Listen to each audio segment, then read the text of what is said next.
that COVID-19 can be characterized as a pandemic.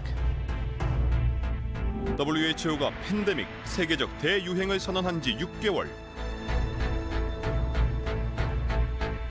하지만 인류는 여전히 코로나 바이러스와의 전쟁을 이어가고 있습니다. 어느 한 군데가 편두통처럼 한 군데가 아프다기보다는 온몸 전체가 그냥 말을 안 듣는 상황이었고, 신종 바이러스의 습격 때마다 간신히 고비를 넘겨온 인류. 코로나19에 속수무책으로 당하고 있는 지금도 우리에게는 아직 비장의 무기가 없습니다. 지금까지 수많은 바이러스 감염 질환이 있었는데 그 바이러스 전체를 없애고 그 바이러스에 대한 감염을 완전히 없앤 경우는 없거든요. 그러니까 그런 이제 변이가 많이 되기 때문에 백신을 만들기가 어려울 수 있는 거죠. 치료제도, 백신도 없는 신종 바이러스의 공포. 치명률도 극단적으로 높으면서 전파율도 또 극단적으로 높은 이런 바이러스가 있지 말란 법이 없습니다. 트윈데믹이라고 해서 코로나하고 인플루엔자가 쌍둥이처럼 팬데믹이 두 개가 오는 걸 최악의 상황으로 가정을 하고 있고요. 코로나19의 대유행은 또 다른 팬데믹의 전조일까요? 새로운 바이러스와의 전쟁은 과연 언제쯤 종식될 수 있을까요? 서울에 사는 대학생 이정환 씨. 정환 씨는 지난 4월 다시 떠올리기조차 힘든 일을 겪었습니다. 교환 학생으로 해외에서 공부하다 귀국하던 중 코로나 바이러스에 감염된 겁니다. 부푼 희망을 안고 떠났던 꿈은 언제 어디서 감염됐는지조차 모를 코로나19에 의해 빛이 바래졌습니다. 좀 놀랐던 게 매우 건강했고 아무런 증상이 없어가지고 무증상센터에 가고 나서 바로 다음 날에 바로 열이 39도까지 나서 그때부터 병원으로 이송돼가지고 치료를 받았습니다. 입원 후에는 고통의 연속이었습니다. 투병 초기에는 하루에 채 1시간도 잠을 이루지 못할 정도로 끔찍한 고열과 근육통, 기침에 시달렸다는데요. 칼로 베이면 여기 통증 심한 것처럼 이런 통증이 온몸에 있다. 고통이 수면력을 이긴다. 그냥 이 생각밖에 안 들었어요. 그냥 고통에서 벗어나게 해주세요. 이 생각밖에 안 들었고, 그 이후였던 정신적으로 힘들었던 시기는 그냥 언제 태어날지 몰라가지고 우울했던 시기여가지고. 낯선 바이러스의 증상은 지금까지 겪어왔던 질병들과는 확연히 달랐고 불안감은 하루하루 커졌다는데요. 당장 치료제와 백신이 없는 탓에 거기에서 오는 공포 또한 상당했습니다.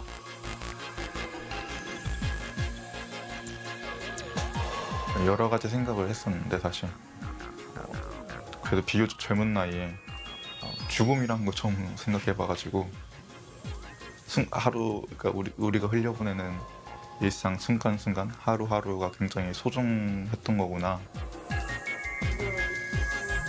57일이나 병원에서 지내다 완치 판정을 받았지만 퇴원 후에는 전에 없던 후유증까지 생겼습니다. 입원하고 한 달째쯤 됐을 때 탈모가 왔는데 그냥 일시적인 현상인 줄 알았는데 5월 달부터 지금까지 탈모가 진행되고 있고요. 원래 이마가 디귿자로 이렇게 돼야 되는데 지금 여기가 삼각형이 다 날아간 거거든요. 여기도 일자로 해가지고 여기 디귿자로 나와야 되는데 여기 다 날아간 거고. 정환 씨는 본인처럼 건강한 사람도 언제든 코로나19에 감염될 수 있다며 나는 아니겠지라는 방심은 금물이라고 강조합니다. 안 걸리는 게 최선이다. 그리고 누구나 걸릴 수 있다.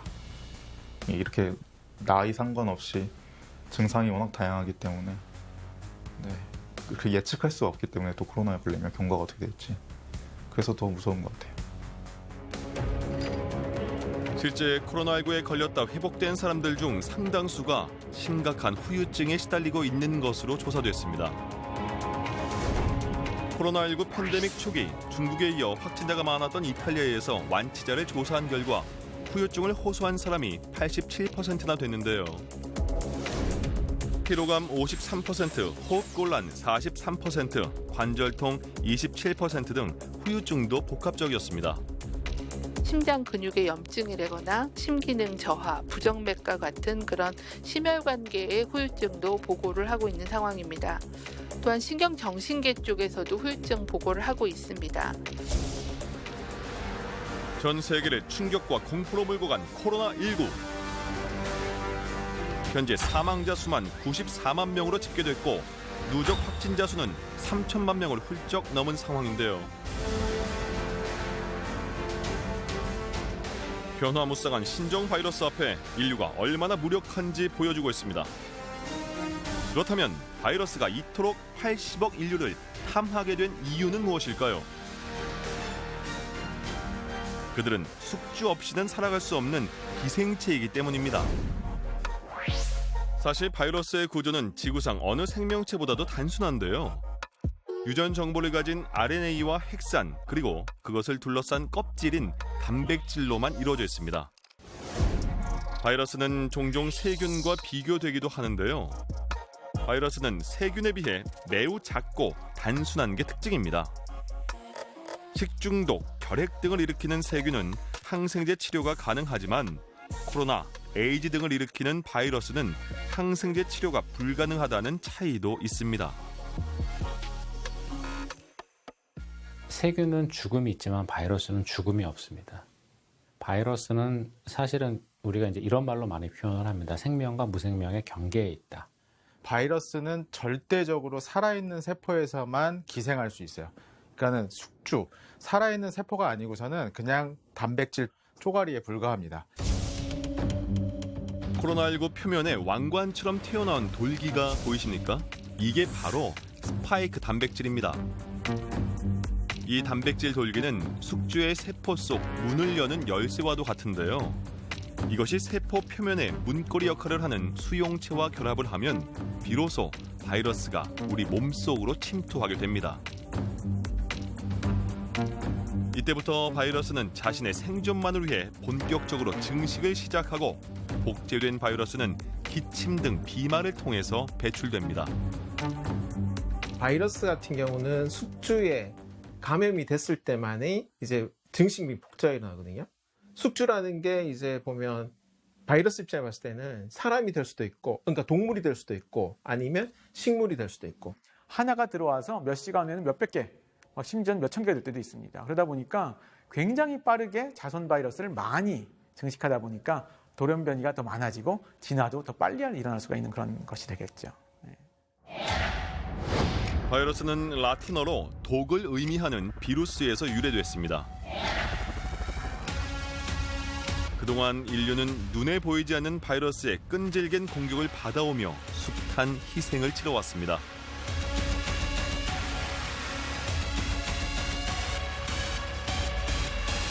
지금까지 인류가 정복한 바이러스가 천연도 하나밖에 없다는 것을 볼 때 이러한 전염병들의 불가항력적 성격을 잘 알 수 있습니다. 그 모든 서막에는 바로 스페인 독감이 있었는데요.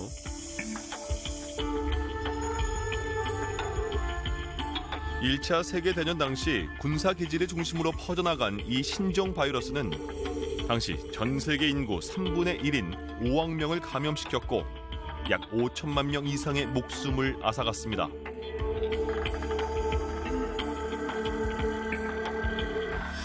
(2009년) 세계보건기구가 팬데믹을 선언한 신종플루는 바로 이 바이러스의 후손이었는데요.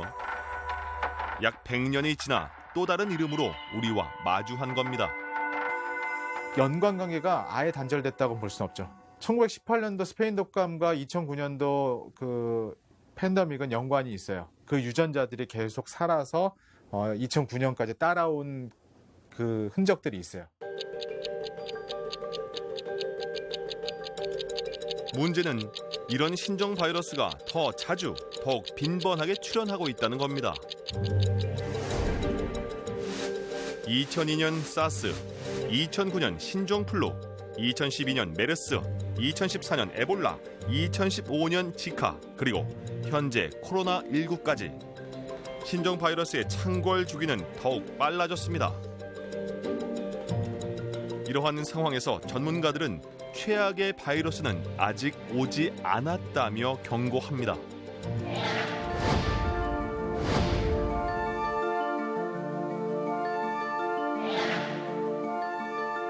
여기서 우리가 주목해봐야 할 점은 치명적인 바이러스의 대부분이 동물로부터 감염되는, 즉 인수공통 바이러스라는 겁니다.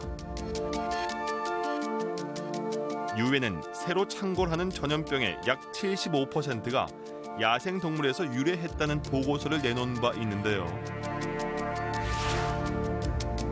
사스는 사향 고양이를 거쳐 사람에게, 메르스는 낙타를 통해 감염된 것으로 전해졌습니다. 코로나19 역시 박쥐에서 옮겨진 것으로 추정되는데요. 종의 경계가 허물어진 겁니다. 바이러스도 결국 자연계 일부거든요. 사실 인간이 자연계를 무분별하게 개발한다고 침범하지 않으면 생기지 않았을 일이기도 해요. 그래서 걔네들이 변한 게 아니고요. 걔네들은 원래부터 그 자리에 있었던 애들이고 사람이 그 자리를 발전이란 개발이라는 명목으로 찾아가서 우리에게 들어오게끔 계속 하는 겁니다. 야생이라는 것도 어떻게 미지의 세계잖아요. 그죠? 그 안에 어떠한 이제 바이러스, 어떤 병원체가 있는지 모르는데 그게 이제 노출이 되는 거죠. 인간이. 1998년 말레이시아를 강타한 니파 바이러스는 대대적인 산림 벌목으로 인해 서식지를 잃은 과일 박쥐들이 대거 이주하는 과정에서 생겨났습니다. 소두증을 유발하는 지카 바이러스도 지구 온난화로 모기의 서식지가 늘어나면서 출몰했는데요. 설사 그렇게 신종 바이러스가 인류에서 들어왔다 하더라도 옛날 같았으면 전 세계로 퍼지는데 굉장히 오랜 시간이 걸렸을 겁니다. 근데 이제는 하루 만에 전 세계를 비행기로 여행할 수가 있다 보니까 이런 것 때문에 더 빠른 속도로 더 많은 사람한테 전파되는 것이 폭발적으로 증가한 세계 인구와 촘촘하게 이어진 교통망 발달도 바이러스 확산의 또 다른 원인으로 지목됩니다.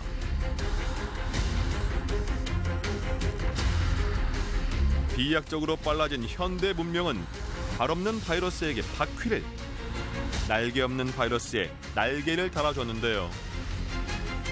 그 스필 오버, 흘러서 넘치다 이런 뜻이거든요. 그 어원은 우유가 잔에 담겨 있는데 돌을 던지면 튀어서 옆에 넘어가고, 정상적으로는 동물에 감염되는 바이러스가 사람으로 넘어올 일이 별로 없어요. 왜? 서로 간에 가운데 장벽이 있으니까. 그런데 아까 스피로버, 흘러서 넘치는 것처럼 어떤 특정한 돌연변이가 생겨서 동물 바이러스가 튀어서 넘어오는 거예요.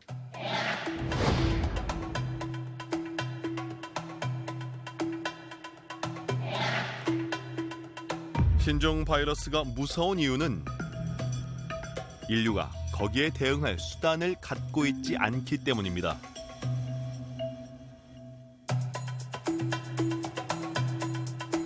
인간이 사실 바이러스를 이기는 저는 불가능하다고 생각을 합니다. 그러다 보니까 새로운 바이러스가 나오게 되면 이 바이러스에 대해서 대응할 수 있는 수단은 치료약제보다는 면역력을 획득하는 식으로 대응할 수밖에 없습니다. 근데 면역력을 획득하기 위해서는 단지 두 가지 방법만이 가능하거든요. 하나는 실제로 그 병에 걸려서 자연적으로 면역을 획득하던가, 아니면은 백신을 만들어서 획득하던가인데, 코로나19 완치자의 혈장이 코로나19 치료에 효과적이라는 연구 결과가 국내에서 코로나19 치료에 완치자의 혈액을 이용한 혈장 치료가 시작됐습니다. 이런 가운데 코로나19 완치자의 혈장을 활용한 치료가 주목을 받고 있습니다. 정환 씨도 완치 이후 3번이나 혈장을 기증했는데요. 혈장 공유할 때 어떤 마음으로 하게 됐어요? 이제 제가 공유한 혈장으로 이제 고통받고 계신 이제 환자분들께서 치료제를 받으시고 회복하길 바라는 마음에서 혈장을 공유하게 됐습니다.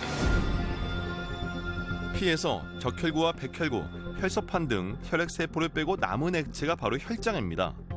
완치자의 혈액 속에는 바이러스의 독성을 완화하는 중화항체가 들어있는데요. 완치자의 혈장을 코로나19 환자에 직접 투여해서 바이러스에 대한 저항력을 갖게 하는 겁니다.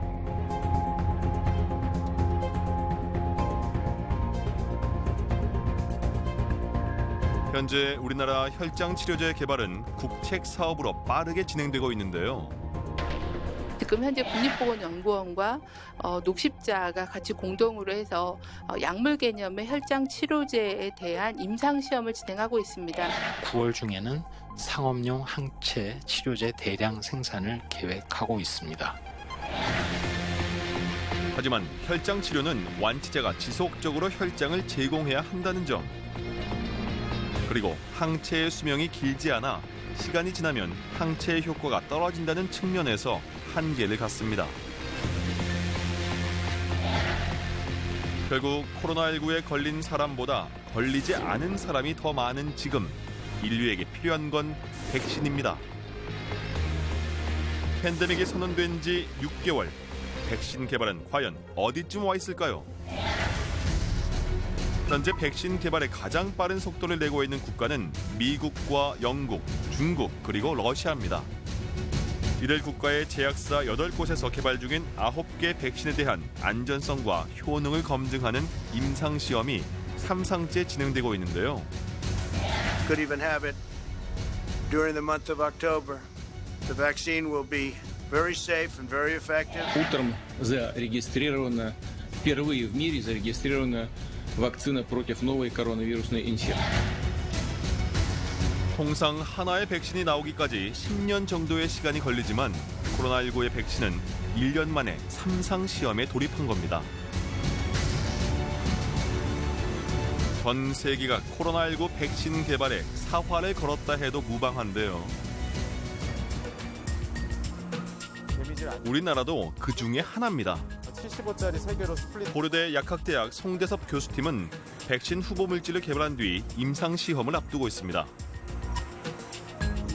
우리 있는 이 바이러스 접종하고 코비드-19 접종하고 같은 뭐 컴패러티브 패솔로지 막 봐야 돼. 할 일이 막 쏟아질 거예요, 지금. 백신은 가짜 감염을 통해 면역을 유도한 뒤에 진짜 감염 시 보다 강한 면역력을 갖게 해주는 원리입니다. 지금 어떤 과정인가요? 코로나 바이러스 실험을 위해서 바이러스의 숙주가 되는 세포를 배양하고 있는 실험입니다. 연구팀은 다양한 동물 실험 등을 통해서 코로나19 바이러스가 세포 안으로 들어갈 수 없게 만드는 중화 항체가 형성되는 걸 확인했습니다. 이런 것들에 대해서 아주 작은 실험 동물인 마우스, 햄스터 이런 것들 비롯해서 지금 뭐 돼지까지 다 테스트를 했는데요. 그런 것에서 안전성과 유효성을 확인을 했고 이제 곧 영장류 실험을 하고 난 다음에는 임상 일상에 적용할 수 있도록 지금 준비를 하고 있습니다. 백신이 개발돼서 나오기까지 수많은 단계를 거칩니다. 맨 처음 백신 후보 물질을 개발한 뒤 임상 전 단계에서 동물 실험이 이뤄지고 임상 시험을 거쳐 허가를 받은 뒤 대량 생산에 들어가는데요. 현재 국내에서 식약처 승인을 받아 진행되는 코로나19 백신 임상은 총 2건입니다. 이 외에 여러 백신 후보 물질 또한 임상 전 평가를 받으며 치열한 경쟁을 하고 있는데요.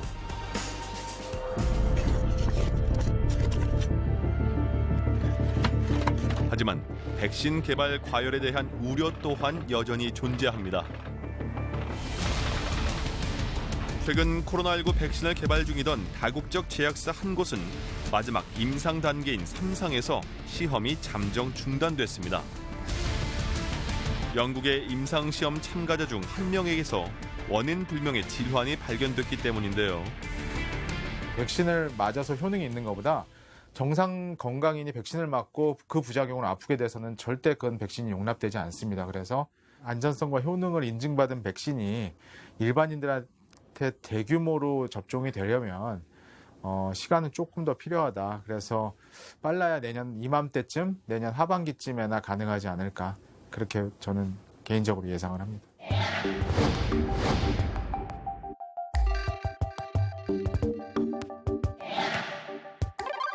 하지만 어렵게 백신을 개발한다 하더라도 남아있는 문제가 있습니다.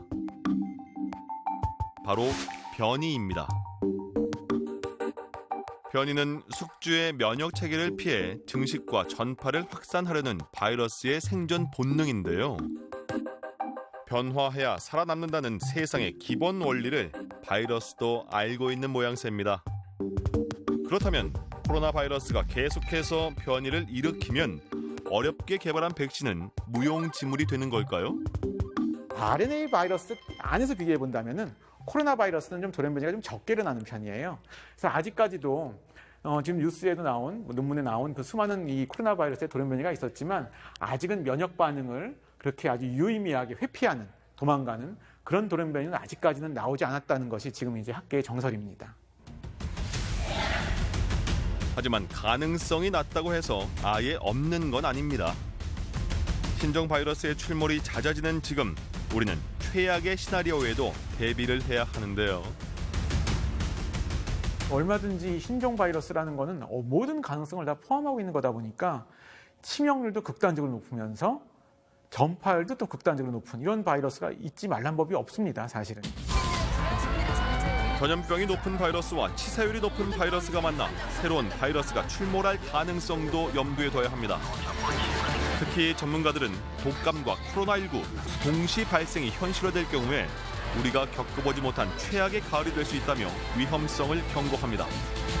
요새 이제 제일 무서운 단어가 이제 트윈데믹이라고 해서 코로나하고 인플루엔자가 쌍둥이처럼 팬데믹이 두 개가 오는 걸 최악의 상황으로 가정을 하고 있고요.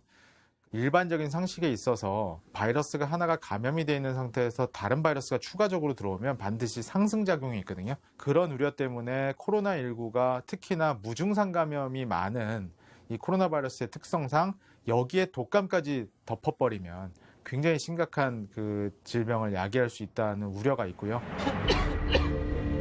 문제는 증상이 비슷해서 코로나와 독감을 구별하기 어렵다는 겁니다. 침방울과 접촉을 통한 전파 경로 또한 비슷한데요. 때문에 전문가들은 최악의 상황을 막기 위해서 만성 질환자와 노약자의 경우에 미리 독감 예방 접종을 하도록 권고하고 있습니다. 이런 신종 감염병은 지금은 코로나19 형태로 나타났지만 나중에는 또 어떤 치명적인 형태로 나타날지 아무도 예측할 수가 없습니다. 이게 결국은 이제 바이러스도 자연계의 일환이고 하기 때문에 인간의 노력으로 바이러스를 이기기는 어렵다고 생각을 합니다. 그건 불가능하다고 저는 생각을 하거든요. 우리만이 똑똑하다고 생각하면 안 되고 이런 이제 우리 주변에 있는 많은 미생물들, 뭐 이런 동물, 뭐 이런 것들 다 똑똑한 거죠. 그래서 우리가 어떻게 보면 같이 살아가는 거죠.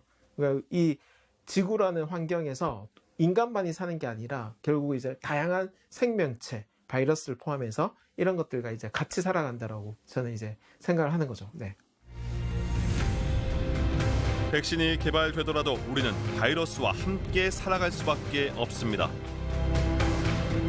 마스크를 쓰고 위생 수칙을 철저히 지키는 것.